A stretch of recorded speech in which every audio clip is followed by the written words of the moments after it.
Thou wilt shall be the whole of the law. Hello, my name is Kurt, and today I will be talking about Thelema and Laveyan Satanism. Now let's get started with Thelema.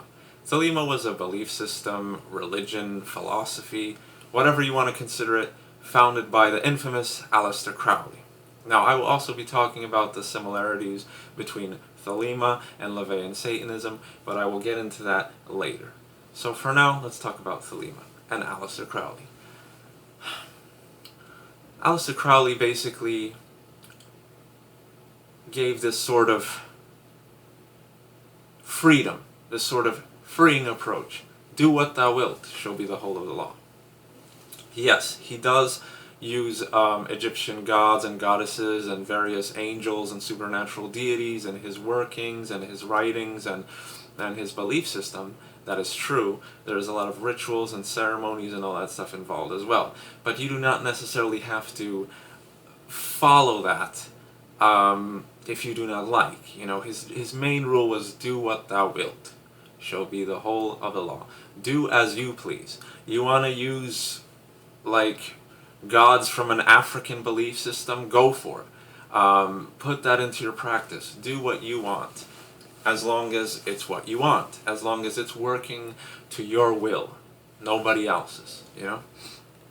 This is a beautiful, freeing approach, because this is also why I respect Aleister Crowley, because he was around in a time where it was a very, very strict kind of Christian slash Catholic society, and he came out of nowhere and just smashed the rules of everything. He had sort of a compulsion to destroy every Christian or Catholic-based rule. They said, do not have sex with another man. He experimented with that.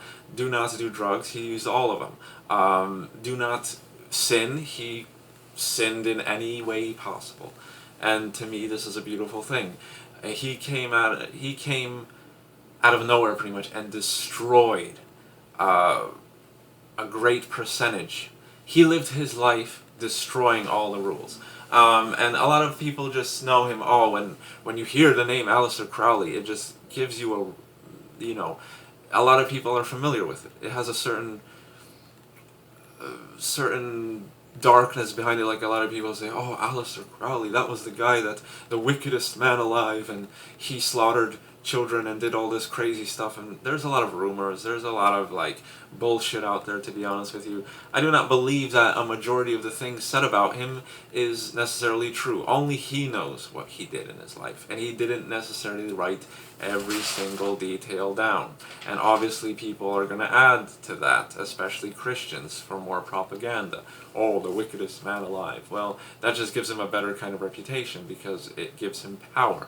If you call somebody the wickedest man alive, then they kind of are the wickedest man alive, and people fear him and all that stuff. You know what I mean?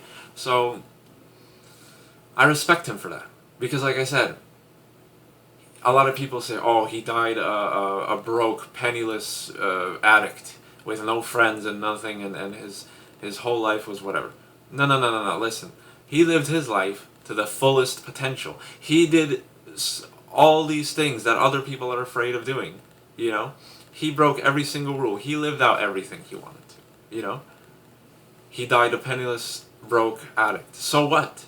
His magic worked, you know? His name is still known today, like 200 years later or something like that. I don't know the exact, estimate of time, but, his name is still prominent today amongst musicians, amongst occultists. He was probably the most famous ceremonial magician slash occultist around. He was the one that introduced ceremonial magic and sort of occultism to a greater audience. So he didn't keep anything hidden, And a lot of people just get the basic things about him. Oh, he bought a house just to do rituals in and whatever. And see, they talk about this in such fear. But in other words, they talk about it with such admiration. Because nobody would kind of do that. Nobody has the guts to do that. Think about it. When a non-occultist hears that somebody just bought a house specifically to do a ritual in, that's obviously going to get a lot of attention. Because there must be something to it. Nobody would buy a house just to practice some kind of phony things in. You know what I mean? So I respect him for what he did. Like I said, he shattered all the rules, gave more freedom, and brought the occult to a more mainstream audience. And now, let's get into Laveyan Satanism. Laveyan Satanism is very similar to Thelema. A lot of people say, oh no, whatever, it really isn't. Well, Anton LaVey definitely did borrow a lot of things from Aleister Crowley. And, you know, I feel that Laveyan Satanism is more of a continuation of sort of a, you know, Thelema is more heavily based in rituals, and they're all beautiful because the rituals in Thelema empower you as a person and make you a more powerful person. And they are meant to progress you to a higher level of understanding, and this is a really beautiful thing. But not a lot of people want to worship and do that type of stuff. You know, they want to just do what thou wilt. They want to be free. They want to do what they want. So I feel this is where Laveyan Satanism comes into place. Anton LaVey pretty much created Satanism in a time where society was still very heavily influenced by Christianity and Catholicism, and gay marriage and all that stuff was still taboo and all this stuff. And here comes Anton LaVey out of nowhere, and he's like, you have fetishes? Go for them. You have animalistic carnal desires? Go for them. We are only animals. We are the most savage animals, actually. We wage wars. We do this. We destroy the planet for our own good. You know? So Anton LaVey said it's a very selfish religion. And I believe that it is. But why the fuck would you need a religion if it wasn't for your own purpose? Why would I, you know, like, I believe that the Christianity and all this stuff is like, you go there just to fit in, to be a Christian, to be part of a group, to be part of something. You know, you're doing it for your kind of yourself. And a lot of people say, oh, I'm doing it for God, I'm doing it to worship Jesus. Well, you could do that in your house. You don't need to be part of an organization. You don't even have to consider yourself a Christian. You know what I mean? This is just labels. This is all like ridiculous stuff.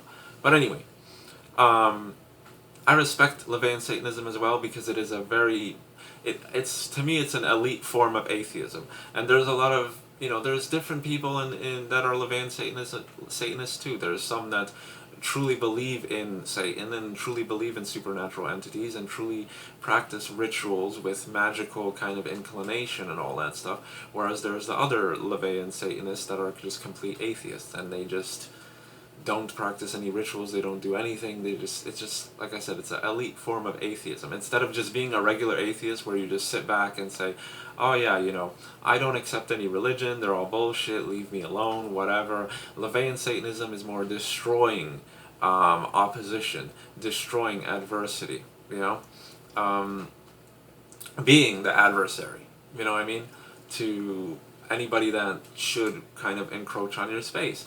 So, you know, instead of being like a regular atheist and the Christian comes up to you and they say, oh, the Lord, this and that, and you say, oh, no, thank you, I don't believe in anything, and they just kind of keep pestering you more and more, and then you just kind of walk away and don't do anything about it. A Laveyan Satanism would be more inclined to say, hey, you know, I'm a Satanist.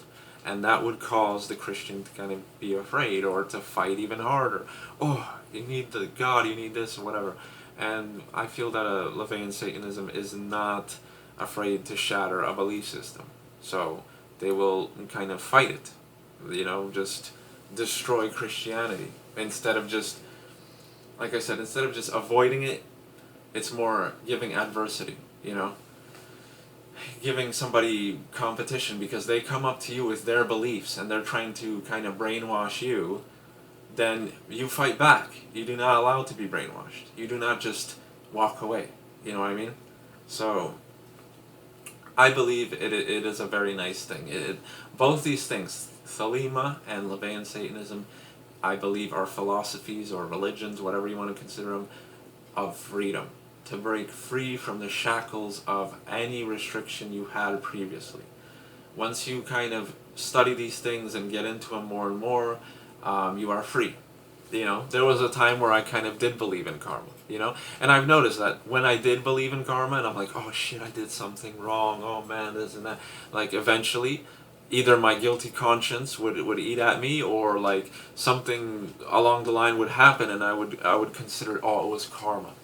I would lose like $5, and I'm like, oh, I lost those $5, bad karma, like this and that. Ever since I destroyed the belief of karma, reincarnation, and all that stuff, nothing happens to me. Absolutely nothing. Um, like I said, karma is a ridiculous belief. There's a lot of people who say, oh, a guy raped a female and he went to jail and now he's gonna get raped. Oh, that's karma. That is not karma. That is foolishness. It's idiotic. No shit, you're gonna get raped when you go to jail. That's not karma. That's common sense. Don't get caught. It's that simple. I don't advise any criminal activity or whatever, but if you're dumb enough to kind of do that stuff, if you're dumb enough to fucking rape a female, at least don't get caught. And do not have a heavy conscience about it. Do not think about it. You did it, that's it. It's over with. No karma. You could live your entire life not worrying about it. Nothing will happen. As long as you don't kind of get caught, So, how does karma work, Somebody rapes a female, they don't get caught, they don't get any type of karma. And you can say, oh, he fell down and broke his leg, and that's karma. No, he just fucking tripped. That's not necessarily karma. I do not believe that. He was clumsy, and that's it.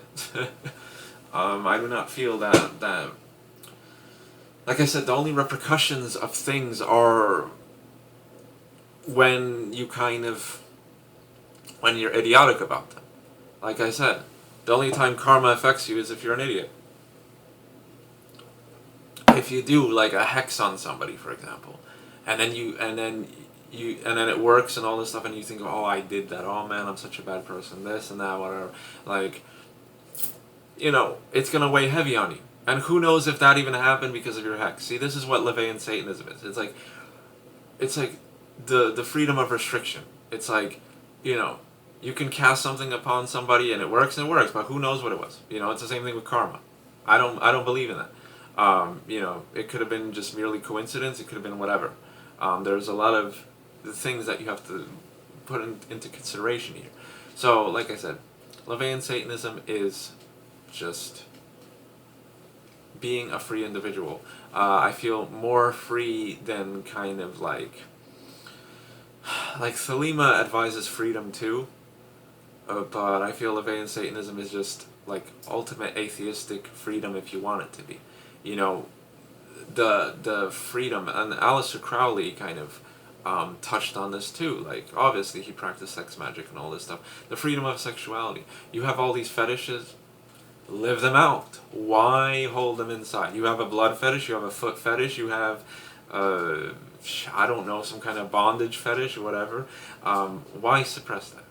Why? Because people think it's weird, because you're afraid of it, or society is afraid of it, or it's not normal, or it's not healthy, or whatever society considers. Fuck, who cares? Live it out. You know what I mean? Like why suppress it? Like I said, as long as it's accepted by both partners mutually. Like, Laveyan Satanism doesn't say, oh, rape girls in the fucking anus because you enjoy that.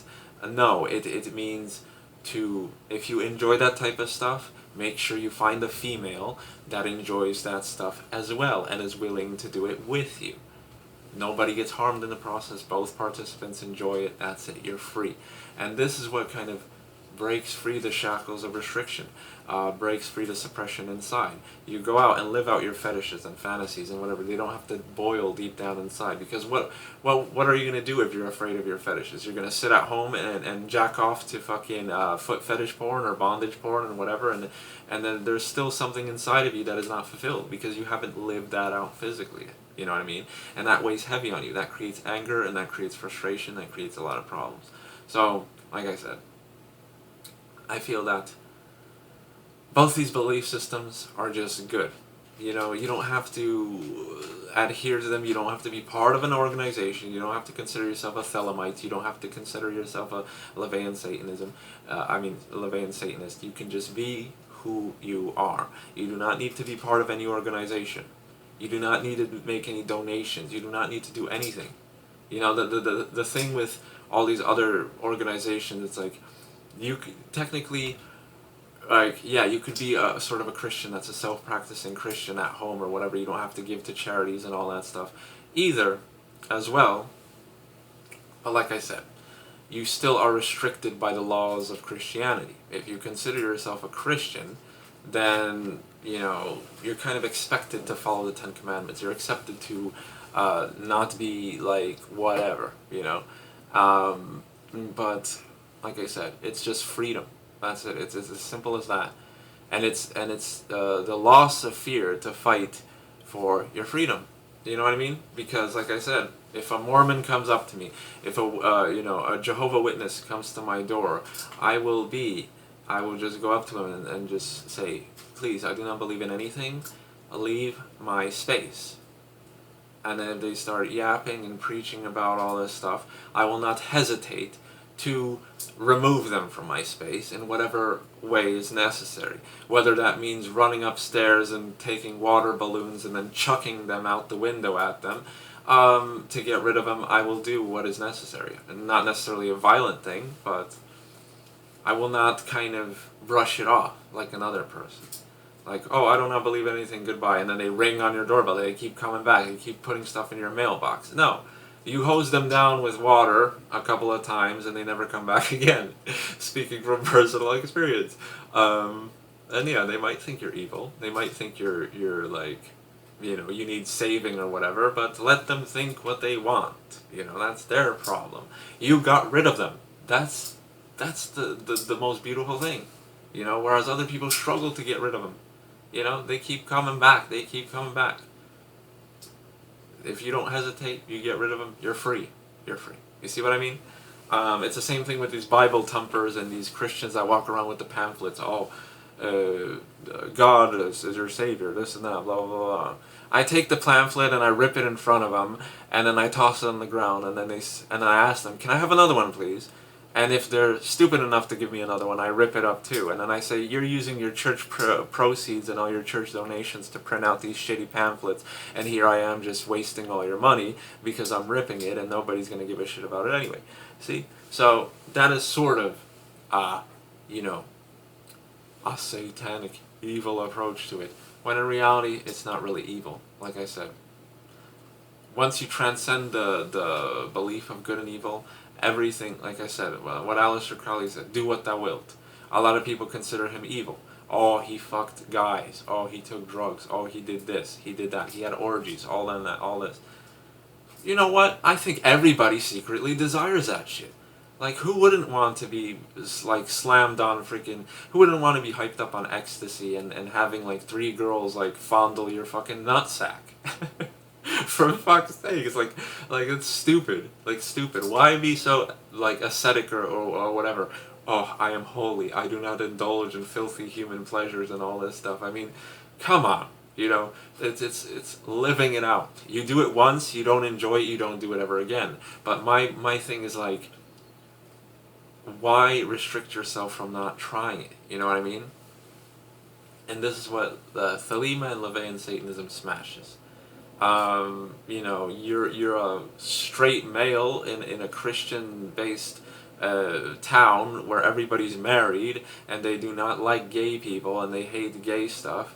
Then you may try being a homosexual. You might, like, want to prove to all the others. It's a smashing of ideologies. It's adversity, like I said. It's doing what you want. Like I said, you want to experiment with bisexuality, go for it. You don't want to, you don't have to. You wanna do. It's like I said, do what thou wilt. It's that simple. Just harm none, sort of. You know what I mean? Like, that's more of a Laveyan Satanist approach. Like I said, you find somebody that is willing to engage in these certain things with you. You do not harm anybody. You do not force yourself upon anybody. You do not do, like, sort of bad things unless they want you to do them, unless the person wants you to do them, you know, to them. You know what I mean? Like, there's a girl that wants to be, like, slapped around and stuff like that, and it's like, okay, she's into that, then you do it. You know what I mean? Whereas maybe, like,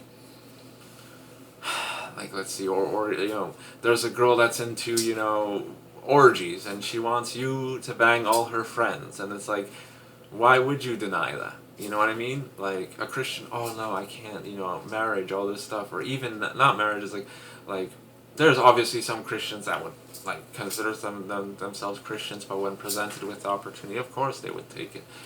But I mean, it's about taking another person's thing into consideration. If you're presented with that option, and that person wants to do it, and you want to do it, then you go for it. That's that simple. If a girl wants you to, cut stuff into her skin and all this stuff, and she enjoys that, and you kind of enjoy that, then you do it. That is the basis of Laveyan Satanism. And that is all. Sorry for the ramble, but I hope this gave you a little bit of insight into both of these belief systems. I believe that they should both be looked into, and both, kind of considered. But in the end, like I said, you do not need to belong to any organization. You do not need to believe anything anybody else says. You believe what you believe is right, what is within you. You do as you will. You have morals, then you follow them. If your morals are a little shaky, what can you do? There have never been a case of any Satanists to be as perverted or as chaotic as most I forgot that word, evangelical whatever Christians. Those TV fucking Christians rape people and have weird fetishes and like bang children and all this crazy shit. You don't hear that about Satanists. Like, I never heard of a Satanist fucking a little kid in the ass or whatever, or any of that stuff. But you hear that about Christians, you hear that about priests, you hear that all the time. And the only thing you hear about Satanism is the satanic panic back in the day, back in the 80s or 70s or whatever, 90s even. All these ritual slaughterings, all these things. No, it was just a bunch of fucking punk kids that had a mental fucking disability and thought they were kind of like doing things for Satan, when in reality they were just completely insane and were just slaughtering people and using that satanic thing as a cover-up. They said, oh, I did it for Satan, instead of saying, oh, I did it because I wanted to. This is what I see a lot of human beings do it. I did it for God. I helped that homeless man for God. I helped this person. I did that for good karma. I did this. Like, why do you need a fucking reason to do what you do? Like I said, do what thou wilt.